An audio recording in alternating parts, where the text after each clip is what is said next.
I moved to the outskirts of town 10 years ago, drawn to the isolation and simplicity of rural life. My home, a modest single-story house perched on the edge of a sprawling field, offered solace I desperately needed after my wife Ellen passed away. Losing her had fractured something deep within me, and the solitude of this place became my way of stitching myself back together. Life here was predictable. Mornings began with coffee on the porch, watching the mist rise from the field. Afternoons were spent tending to my small garden, or repairing the endless list of things that seemed to break around the house. Evenings brought the soft glow of the setting sun and the hum of cicadas. For years, that rhythm was enough. But then, something changed. It began on an unusually cold September evening. As the sun dipped below the horizon, casting long shadows across the field, I caught a flicker of movement near the old oak tree. A figure, tall, motionless, stood just beyond the property line. My heart skipped. I squinted, trying to make sense of the silhouette. A trick of the light, I told myself. Shadows played strange games at dusk. When I glanced back a moment later, the figure was gone. I went inside, locking the door behind me, a habit I rarely kept in this quiet part of the world. Over the next few days, small, unsettling details began to surface. A chair on the porch moved slightly out of place. My garden spade, always kept in the shed, was lying in the grass. I tried to rationalize it, perhaps the wind or my own forgetfulness, but each explanation felt thinner than the last. One night, as I lay in bed, I heard it. A soft scraping sound at the window. My breath caught as I stared at the ceiling. Frozen. The sound came again, deliberate and slow. Gathering every ounce of courage, I flicked on the bedside lamp and moved to the window. Nothing. Just the stillness of the night. By the second week, sleep became elusive. My days were spent on edge, scanning the horizon for signs of anything or anyone out of place. At night, I kept the lights off, hoping to catch a glimpse of my tormentor through the darkened windows. One evening, I found muddy footprints leading from the field to my porch. They stopped just short of the door. My stomach churned as I crouched to examine them, large, booted prints, fresh and deliberate. Someone had been here. I called the sheriff's office, but out here, with no witnesses and no clear threat, there wasn't much they could do. Probably just kids messing around, the deputy had said, though his tone lacked conviction. It was a week later when I found the note. A scrap of paper pinned to my door with a rusty nail. The words scrawled in jagged handwriting. I see you. My hands trembled as I pulled it free. The message was simple, yet the intent behind it was anything but. Fear turned to anger, and I resolved to take control. That night I stayed up, clutching the old hunting rifle I hadn't touched in years. Every creak of the house set my nerves alight. Around midnight I heard it again, the unmistakable sound of footsteps on the porch. I moved quickly, yanking the door open and stepping outside, the rifle raised. The cold night air bit at my skin as my eyes adjusted to the dark. At first I saw nothing, then, near the edge of the field, a figure emerged from the shadows. "Who are you?" I shouted, my voice cracking. "What do you want?" The figure stepped closer, and under the faint moonlight I saw him, a man, thin and disheveled, his clothes hanging loose on his frame. His eyes glinted with something unsteady, a mix of desperation and madness. "You took her from me," he said, his voice low and strained. "What are you talking about?" I demanded, my grip tightening on the rifle. "She's gone because of you," he muttered, taking another step forward. Panic surged as I tried to piece together his words. He didn't make sense. I had never seen this man before in my life. "Stay back," I warned, but he didn't. He lunged, and instinct took over. I fired a shot into the air, the deafening crack splitting the night. He froze, his hands trembling at his sides, before turning and sprinting into the darkness. The sheriff arrived an hour later, his car kicking up a trail of dust down the driveway. They found the man hiding in an abandoned barn a mile away. His name was Daniel, a drifter with a history of mental illness. He had lost his wife years ago and somehow convinced himself that I was to blame. As they led him away in handcuffs, I felt no relief, only a hollow ache in my chest. The incident had rattled something loose inside me, a reminder of the fragility of the quiet life I had built. In the days that followed, I tried to return to my routines, but the house no longer felt like a refuge. Every creak of the floorboards, every gust of wind against the windows sent my heart racing, I had faced the danger and survived, but the scars it left ran deeper than I expected. Out here, surrounded by fields and silence, I had thought myself safe, but I realized that isolation was a double-edged sword. It kept the world out, but left me vulnerable to its shadows. Even now, I sometimes glance toward the old oak tree at dusk, half expecting to see a figure standing there again. And though the man is gone, his words linger in my mind. I see you. If this is your first time here, welcome. Don't forget to hit the subscribe button and turn on the notification bell to stay updated with our spine-chilling stories. Your support means the world to us. Share these thrilling tales with your friends and family. Thanks for being a part of our journey.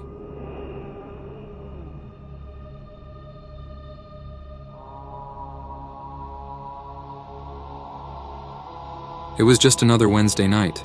The fluorescent lights of Thompson's gas station hummed overhead, casting a cold glow on the linoleum floor. My name's Derek, 34, single, and a part-time attendant on the graveyard shift.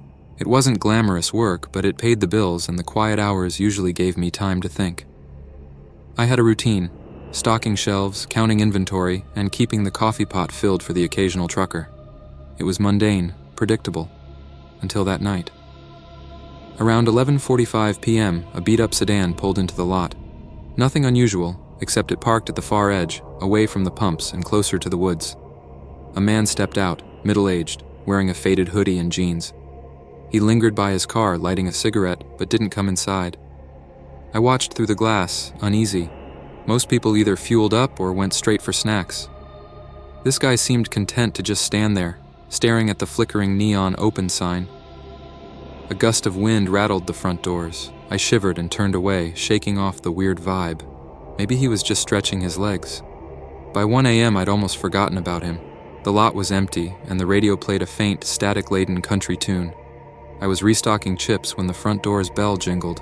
The man had come inside. Up close, his face looked worn, lines etched deep into his forehead, eyes sunken but sharp. He grabbed a bottle of water and approached the counter without a word. "Late night?" I asked, trying to sound casual. He didn't respond, just stared at me. I rang him up quickly, eager to end the interaction. As he left, I noticed he hadn't taken his receipt. A glance at his car showed it was still parked in the same spot, engine off. The whole thing felt wrong. At 2:30 a.m., the parking lot was empty again. I'd stepped outside for a smoke break, leaning against the wall, when I heard faint rustling near the woods. I froze, straining to see into the darkness. A shadow shifted between the trees. "Hello," I called out, my voice breaking the stillness. No response. The sound stopped. I put out my cigarette and hurried back inside, locking the doors behind me. My chest felt tight. Every shadow in the station suddenly too dark, every sound too loud. I tried to focus on cleaning the coffee machine, but I kept glancing at the security cameras. The feed showed the lot, the pumps, the woods. Nothing moved. At 3:15 a.m., a sharp knock echoed through the store. It wasn't from the front doors, but from the side entrance, a service door employees used for deliveries. My stomach dropped. That door wasn't supposed to be used at night. Grabbing the nearest thing I could find, a mop, I crept toward the sound. Another knock came, louder this time. My heart pounded as I pressed my ear to the metal. "Derek," a voice whispered. I stumbled back. They knew my name. The knock turned into a rhythmic pounding. "Derek, open the door." I darted to the counter and dialed 911 with trembling hands.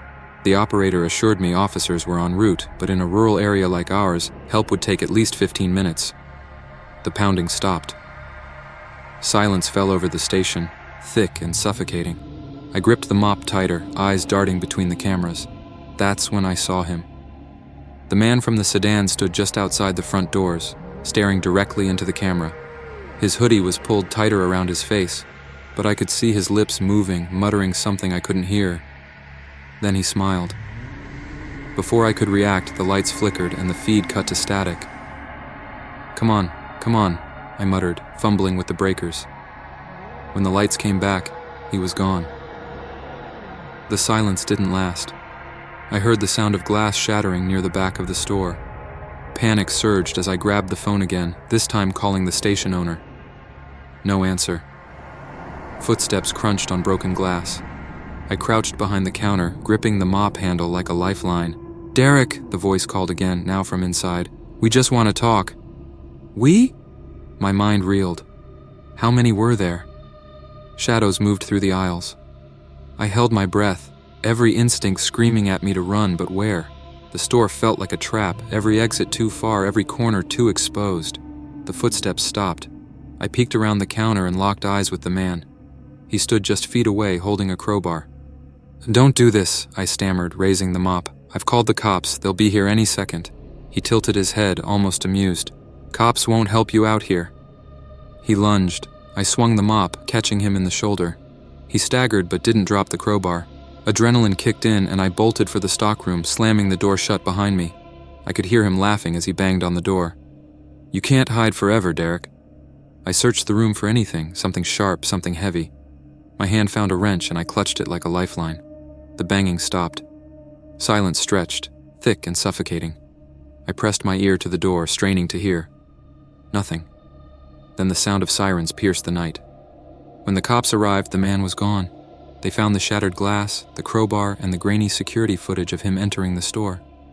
"He's done this before," one officer said grimly, showing me a mugshot of the man. "We've been tracking him for weeks." "Why me?" I asked, voice shaking. The officer shrugged. "Could have been anyone, you were just unlucky." The station closed early that morning. As I drove home, the man's parting words echoed in my head. "Cops won't help you out here." Even now, I check my locks twice, triple before going to bed. Sometimes I wake up to the sound of knocking and my heart stops, wondering if he's come back to finish what he started.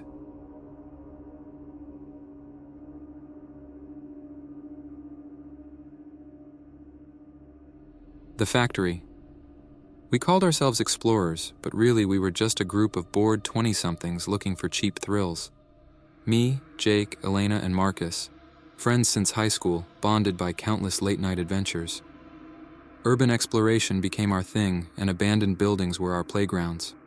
Hospitals, schools, even an old theme park once. We'd seen it all. Or so we thought. Elena was the one who found the factory. It was tucked deep in the woods on the outskirts of town, a crumbling textile mill that hadn't been touched in decades. "It's perfect," she'd said, her eyes gleaming with excitement. "Creepy as hell and totally off the radar." We piled into Jake's beat-up Jeep around 10 p.m., armed with flashlights, a cheap camera, and snacks. The ride was filled with our usual banter, Marcus cracking jokes about how we'd probably find ghosts, Elena rolling her eyes but secretly loving it, and Jake playing navigator with a GPS that kept losing signal. I mostly stayed quiet, watching the headlights carve through the darkness ahead. I wasn't scared, at least not yet, but there was something about the night that felt off. Like the air was too still, the shadows too deep. We parked on a dirt road just shy of the factory gates. The building loomed in the moonlight, a jagged silhouette against the trees. Rusted metal beams jutted out like broken bones, and the windows were gaping black holes. The chain-link fence was partially collapsed, and a faded "Keep Out" sign dangled limply from one corner. "Cozy," Marcus said, slinging his backpack over his shoulder. "Let's make this quick," Jake muttered. "I don't feel like explaining trespassing to a cop." Elena shot him a look. "Relax. No one's been out here in years." We ducked through the gap in the fence and made our way inside. The air was damp and smelled of mildew, and every step echoed off the crumbling walls.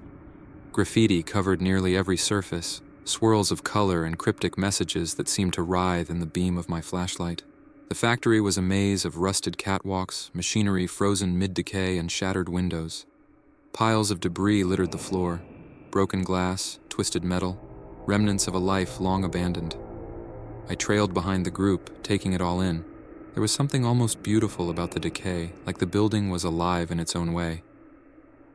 "Look at this," Elena called from ahead.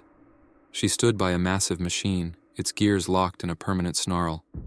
"Imagine the noise this thing must have made when it was running," Marcus snorted. "Probably louder than Jake's Jeep."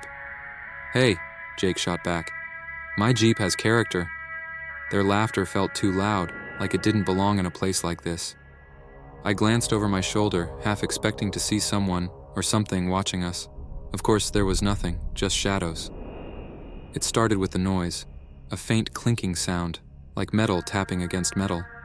We all froze, flashlights darting around the room. "Wind," Jake said quickly. "Probably just the wind." "Then why does it sound like footsteps?" Elena whispered. No one answered. We stood there for a moment, listening. The sound stopped as abruptly as it had started. Marcus, always the brave one, laughed it off and kept walking.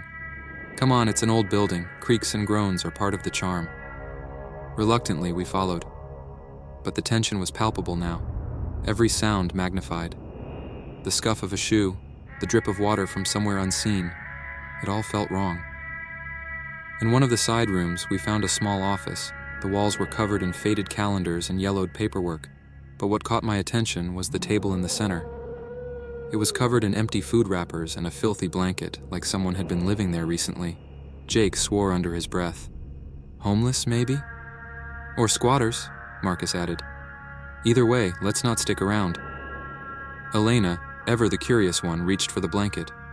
"Wait, what if there's something under here?" "Don't touch it," I snapped, louder than I intended. Everyone turned to stare. I cleared my throat, embarrassed. "It's just... we shouldn't mess with anything." Elena frowned but dropped the edge of the blanket. We moved on, but I couldn't shake the feeling that we weren't alone. The clinking noise returned, louder this time. It seemed to follow us, echoing down the hallways no matter which direction we went. We tried to laugh it off, but the humor felt forced. Then we saw it, a figure silhouetted at the far end of the hall. "Who's there?" Jake called out, his voice trembling slightly. The figure didn't move, didn't respond. Marcus took a step forward, but I grabbed his arm. "Don't!" The figure finally moved, stepping back into the shadows. We didn't wait to see where it went. Fear took over and we bolted, weaving through the factory's labyrinthine corridors. We ended up in a large open room, the ceiling partially collapsed, moonlight spilling through the gaps. Our flashlights swept across the space, revealing nothing but rusted machinery and debris. "Okay," Elena panted, "we're leaving, now." Jake nodded, but before we could move, the clinking noise returned. It was deafening now, reverberating off the walls. And then we saw them, 3 figures stepping out from the shadows, faces obscured by masks. "Run," I whispered, but no one needed to be told. We sprinted for the exit, the figures close behind. My heart thundered in my chest as we scrambled over debris and ducked through doorways. The factory seemed endless, every turn leading to another dead end. Finally, we burst through a side door into the cool night air. We didn't stop running until we reached the Jeep. Jake fumbled with the keys, and for one horrifying moment, I thought we wouldn't make it. But the engine roared to life, and we sped down the dirt road, leaving the factory, and whatever was inside, behind. No one spoke during the drive home. The tension hung thick in the air, unspoken questions gnawing at each of us. Who were they? Why were they there? And, most disturbingly, were they watching us the entire time? I haven't been back to the factory since, none of us have. But sometimes, late at night, I hear the faint clinking of metal in my dreams, and I wake up with the taste of rust in my mouth.